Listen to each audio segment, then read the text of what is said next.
નમસ્કાર, ગુજરાત સિક્યોર ન્યૂઝમાં આપનું સ્વાગત છે। હવે જોઈએ આજના સમાચાર। ધોળકા શૌર્ય, સદભાવ અને એકતાની યાત્રા એટલે તિરંગા યાત્રા યોજાઈ। આદરણીય વડાપ્રધાન શ્રી નરેન્દ્રભાઈ મોદી સાહેબ દ્વારા પ્રેરિત હર ઘર તિરંગા અભિયાન અંતર્ગત ધોળકા ખાતે ભવ્ય તિરંગા યાત્રાનું આયોજન કરવામાં આવ્યું હતું, જેમાં રાષ્ટ્રપ્રેમની ભાવના અને સૌ નાગરિકો સાથે ધારાસભ્ય કિરીટસિંહ ડાભી દ્વારા પ્રસ્થાન કરવામાં આવ્યું।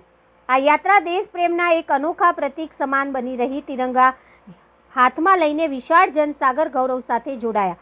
ઉર્જા, ઉમંગ અને ઉત્સાહ સાથે દરેક લોકો હાથમાં રાષ્ટ્રધ્વજ સાથે આ યાત્રામાં જોડાયા। દેશભક્તિના વાતાવરણમાં આયોજિત તિરંગા યાત્રામાં દેશની સુરક્ષા માટે બલિદાન આપનાર દરેક વીર જવાનોને યાદ કરવામાં આવ્યા। આ તિરંગા યાત્રામાં ધોળકા પ્રાંત અધિકારી, તાલુકા વિકાસ અધિકારી, ધોળકા ભાજપ પ્રમુખ સુનિલભાઈ પટેલ, નગરપાલિકા ચીફ ઓફિસર પ્રાર્થનાબેન રાઠોડ, પ્રમુખ અશોકભાઈ મકવાણા, કારોબારી ચેરમેન કિંજલબેન જોશી, મહામંત્રી લાભુભાઈ રાણા, મેહુલભાઈ રામી, મહિલા મોરચાની ટીમ, આગેવાન કાર્યકર્તા, ચૂંટાયેલા પ્રતિનિધિ, ધોળકા પોલીસ સ્ટાફ, સરકારી અધિકારીઓ, શાળાના વિદ્યાર્થીઓ, ધોળકા કોલેજ, એનસીસી કેડેટ, શૈક્ષણિક સંસ્થાના શિક્ષકગણ તેમજ પાર્ટીના હોદ્દેદારો અને કાર્યકરો ઉપસ્થિત રહ્યા હતા। તંત્રી અહેવાલ મહેન્દ્રસિંહ ડાભી, ગુજરાત સિક્યોર ન્યૂઝ, ધોળકા।